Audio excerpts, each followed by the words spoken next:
Madrid i Lavapiés, i moltes gràcies per la invitació i gràcies Núria y eso, y gracias, y también un placer estar aquí en Traficantes, humildemente también como suscriptor de base de todo lo que producen y que también nos es absolutamente práctico y útil en los barrios de Cataluña. Yo también muy sintéticamente y para aportar algunos elementos que se apuntaban.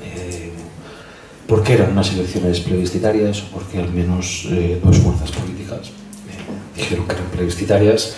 Era ante la imposibilidad de convocar un referéndum democrático con todas las garantías, una imposibilidad obviamente bloqueada de forma dura y contundente por el Estado español, y era la forma sustitutoria, anómala, excepcional, hay que reconocerlo, una excepcionalidad a la que nos educaba el Estado español, y tenía para algunos carácter plebiscitario, para la CUP carácter plebiscitario y constituyente, que no solo era el debatir el futuro estatus jurídico de Cataluña, sino que el modelo social queríamos construir. Los resultados son los que son, a pesar de las lecturas torticeras. La victoria, una de las claves, que es la soberanista o determinista independentista, es obvia. Nunca en Cataluña ha habido 2 millones de votos independentistas ni un parlamento con mayoría absoluta de diputados independentistas, eso es obvio. El plebiscito, que siempre me pasa lo de la voz, disculpad, bueno, con tanto Fernández suelto, mis cuerdas vocales tienen una clandestinidad. La lectura es, y la CUP lo dijo, lo habíamos ganado como queríamos, ¿no? Un 48% a favor de la independencia, un 39% en contra, y cogiendo sus propias palabras, un 11% que no quería que se les contara en ninguno de los parámetros. Eso, un esquema plebiscitario, nosotros no hacemos esa lectura, pero un esquema plebiscitario sería 55-45 respecto de los que sí se posicionaron, con un 11% que podríamos considerar abstención. Pero igualmente nosotros somos leales al que decimos, no se ganaron como queríamos. Si se hubiera ganado con un 50% amplio, hubiéramos propuesto, ¿no?, que esto se precipitara de otra forma, y por tanto cambia. Es verdad también, como decía Nuria, y yo lo comparto, que si hay, y lo comparto creo que un poquito más, ¿no?, con más intensidad, que donde hay realmente una brecha de régimen respecto a las hipotecas y los fraudes del 78 es en Cataluña, porque la autodeterminación de los pueblos se quedó ahí colgada en el tintero, formaba parte de las reivindicaciones de toda la oposición antifranquista, y para variar desapareció del mapa. Después es verdad que el ciclo movilizador, yo creo que hay que empezar a diferenciar para no caer en las metonimias y en las metamorfosis de siempre. Ni Pujol era Cataluña, ni más es el proceso. Este proceso empezó, la primera movilización soberanista, en clave soberanista, es de 2006, y es una movilización de 350.000 personas por Renfe, por las cercanías de Renfe, por unos servicios públicos ferroviarios absolutamente degradados. Hoy, obviamente, por gobiernos de diferente signo. Y desde entonces ha habido un proceso de movilización popular, con una primera consulta desobediente por la independencia simbólica en Arenys de Munt, iniciativa de la CUP, que replican en 555 consultas en 555 municipios en Cataluña, que tiene 900 municipios, ¿no?, a favor de la independencia, que después hay ese escenario de 2012, donde efectivamente Convergencia, que es uno de los partidos que entre 2010 y 2012 gobierna con el PP en Cataluña y aplica efectivamente los peores recortes sufridos desde el final de la dictadura, 5.300 millones de euros, un 20% del presupuesto no financiero de la Generalitat, decide ponerse adelante, porque entienden que si no, eso les va a superar. Una cosa es lo que diga un partido de régimen, y nosotros lo conseguimos, el gran garante de la unidad de España entre 1978 y 2012 en Cataluña se llama Convergencia y Unió, es el garante, y eso es el pujolismo. El pujolismo es ¿no?, la aplicación concreta del régimen del 78 en Cataluña. Eso es una obviedad, y es verdad que al mismo tiempo tenemos una dinámica absolutamente demofóbica de un Estado que no solo prohíbe consultas, sino que en los últimos 12 meses en el Parlamento ha prohibido hasta 12 iniciativas legislativas. El decreto de pobreza energética, que era muy misérrimo, hay que decirlo, el impuesto sobre depósitos bancarios, la prohibición de prohibir el fracking, etcétera, etcétera. Una cultura profundamente demofóbica, de nacionalismo de Estado, que yo creo que recuerda que la cuestión o las cuestiones nacionales va mucho más allá de una coyuntura, sino que es un problema estructural del Estado español, de la falta de reconocimiento a lo plurilingüístico, a lo pluricultural y a lo plurinacional.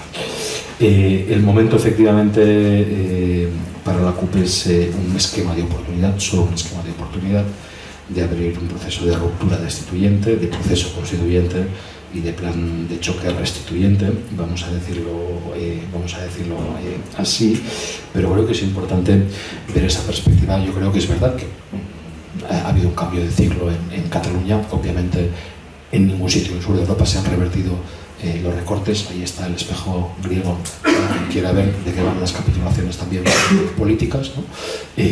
Pero sí que simbólicamente han pasado cosas que nosotros como mínimo no pensábamos que pasaría. Se han prohibido las balas de goma, se ha prohibido el fracking, y eso contra Convergencia, que han tenido que asumirlo fruto de la presión de movimientos sociales de base. La prohibición del fracking, fundamentalmente es el ecologismo social, y un pueblito pequeñito que se llama Ridaura, que consigue esa prohibición. Esther Quintana y la solidaridad con las víctimas consiguen la prohibición de las balas de goma. Nosotros nos es difícil imaginar hace 3 años un parlamento unánimemente pidiendo la reapertura del caso 4F, donde murió una persona, Patricia Heras, y donde se demuestra un caso de corrupción policial. Y también hay que hacer la contralectura también interesante de que va a haber juega Convergencia. Por supuesto que Convergencia quiere liderar el proceso, pero eso no es ningún descubrimiento en partidos que también habría que matizar, que ha sido Convergencia con procesos de desahucio cristianismo, o sea, cómo han vendido, ¿no? Cómo han sido efectivamente gestores del régimen, pero con qué discurso basado en el catalanismo e incluso en el discurso de la sociedad de la Iglesia, por decirlo así. Convergencia tenía 62 diputados en 2010, 50 en 2012, cuando pretende encabezar un proceso que nunca había liderado ellos, que se suman en 2012, y hemos llegado a este híbrido, ¿no? Donde de Junts pel Sí, porque Convergencia las encuestas le daban 30-35 diputados, es decir, pérdida de hegemonía, yo diría que, no diría que absoluta, pero bastante sustanciosa de lo que ha significado Convergencia. Afectado, obviamente, no solo por ser la cara de los recortes, sino por esa metástasis también de la corrupción, que es la misma corrupción del régimen del 78, aplicada en este caso al sistema catalán de poder, es decir, la sociovergencia, sea el cas Palau, sea el caso Mercuri, sea Caixa Catalunya, que es donde efectivamente operan los tres como acusación popular. Para nosotros el proceso catalán es un proceso en sí mismo democrático, democratizante y democratizador. Se ha llevado ya el pujolismo por delante. No hay sentencia, es verdad, no hay lo que quisiéramos, que es reconocimiento, reparación y garantías de no reparación, pero sí que hay la peor condena en sentido griego, el ostracismo. El pujolismo ya está hoy en la papelera de la historia. Es verdad que Cataluña hoy es una sociedad profundamente desigual, 20% de paro, 50% de paro juvenil, 250.000 personas que han migrado en los últimos 4 años, récord en ejecuciones y desahucios hipotecarios, unos índices de Gini de desigualdad que han ido creciendo en todos los ámbitos, en el trabajo, un 12% de pobreza asalariada, en la mercantilización de los servicios públicos, pero ese proceso que nació en la calle de la movilización popular, de la conciencia compartida, concreta o difusa, de que la independencia era la recuperación de la soberanía política y económica y popular, y yo no creo que tampoco lo protagonicen las clases medias altas. No creo que en Cataluña las clases medias altas sean 2 millones de personas. No me consta en la estructura de clase, ni me consta que la oligarquía catalana sean 2 millones de personas. 2 millones de personas en una sociedad política de 5 millones de personas con derecho al voto, me parece que es algo más. Es verdad que el carril central son unas clases medias empobrecidas, seguramente, una participación relativa de las clases populares según las zonas, y yo también quiero desmitificar la confrontación. No veo que la disgregación de voto es una sociedad plural y compleja, por supuesto, pero no veo ninguna elitización del voto en función de que en un sitio voten 100% independencia, que puede pasar en algunas comarcas de Cataluña, pero en otras sea 0% la independencia.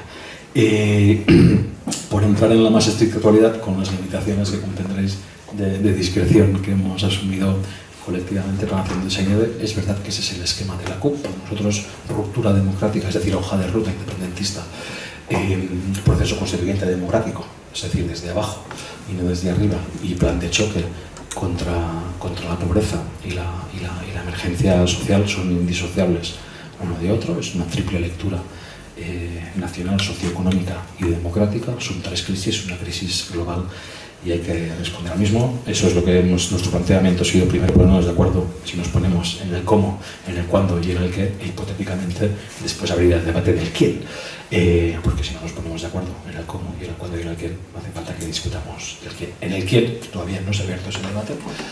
Nuestra posición es la misma. Nosotros no hemos venido ni a investir a más, ni a salvar convergencia, ni vamos a caer en esa trampa de reducir el proceso de una forma bonapartista o cesarista a una sola persona. También habría que leer la crisis que tiene convergencia y que ha tenido, y que hoy, de hecho, lo único que tienen en pie es esa figura de Artur Mas como lo único a lo que cogerse el proceso. Yo creo que es mucho más complejo que la demanda fundamental de esos millones, igual 6 millones, 1,5 millones de personas que salieron a la calle, pues ahora hace 2 meses, en las mayores movilizaciones también desde el final del franquismo. Tienen un deseo difuso, concreto, de cambio político y social. Y respecto a la cuestión del 20 de diciembre, que también se planteaba, lamento deciros que la hipótesis de trabajo de la CUP es que la régimen se va a cerrar por arriba. No va a haber un proceso constituyente en el Estado español, ni a ruptura democrática, ni en broma, que las tectónicas son las que son, para nos pese.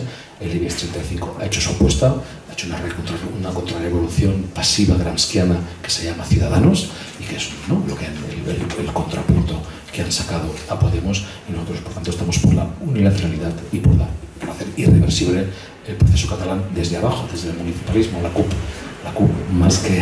más que 10 diputados ahora coyunturales, es un movimiento municipalista que tiene casi 30 años, 10 en la etapa actual, por decirlo así, que son 150 asambleas locales, 400 concejales, es la cuarta fuerza municipal. Ahí sí que estamos, no diré cambiando las cosas, pero sí revirtiendo los abusos de poder y haciendo un dique de contención y de autodefensa social y democrática. Y por tanto la CUP, no lo voy a anticipar porque lo discute en la asamblea el 31 de octubre, pero no nos vamos a presentar a las elecciones y vamos a hacer un llamamiento activo a la abstención activa. Nosotros también por una coherencia y consecuencia independiente, nosotros queremos salir de un Estado, pero sí que pensamos también como reflexión que son los procesos, precisamente es el proceso catalán el que puede abrir una brecha en el Estado español por su potencial democrático y no a la inversa. Y por tanto también pensamos que el Estado español, cualquiera de sus gestores, asuma un hipotético referéndum de determinación en Cataluña tipo británico-escocés, que es lo que quisiéramos nosotros. Eso no va a pasar, porque cualquier fuerza que asuma eso es tanto como asumir la posibilidad, ¿no?, de que Cataluña recupere en el esquema de la CUP su soberanía política, porque nadie debería negarse a la libertad política catalana. Eso es lo que decimos nosotros, que el futuro de Cataluña lo tiene que decir su gente y nadie más. Entonces no reconocemos autoridad a nadie más para decir nosotros, ni al Estado español, ni a nuestras élites catalanas, que las tenemos, aquellos 400 de siempre que decía Félix Millet, ni obviamente a la troika. Con esa singularidad también es verdad que hay que decirlo con toda modestia en el tablero político catalán, de que tengamos una fuerza como la CUP, como espacio político, más que como partido, se defina abiertamente anticapitalista, abiertamente contrario, ¿no?, a esta Unión Europea, enfrentado a la troika y a la tiranía de los mercados financieros. Nosotros también, un minuto, también os lo digo con toda honestidad desde la CUP, no estamos en un momento prerevolucionario. Estamos en un paisaje devastado por la crisis, estamos en un paisaje devastado también por las izquierdas, porque eso también es la crisis de las izquierdas, y estamos en plena fase de reconstrucción democrática. Esto no es la Revolución Francesa, esto es el final del Imperio Romano, más bien. Y todos sabéis que venía después del Imperio Romano una larga decadencia. Por lo tanto, la CUP, que intenta mantener un pulso permanente, una pulsión de interrelación permanente con los movimientos sociales, también hay que recordar que las redes comunitarias, los movimientos sociales también siguen igual de frágiles y de debilitados, y que por tanto nuestra esperanza no está depositada ni en un parlamento ni en unas negociaciones. Siempre hemos dicho que el motor era la gente, y en esa confianza de ruptura democrática, de proceso constituyente y de plan de choque contra la desigualdad de raza, lo que confiamos es en la capacidad y en el potencial democrático de la gente. Eso sí, nada será como antes.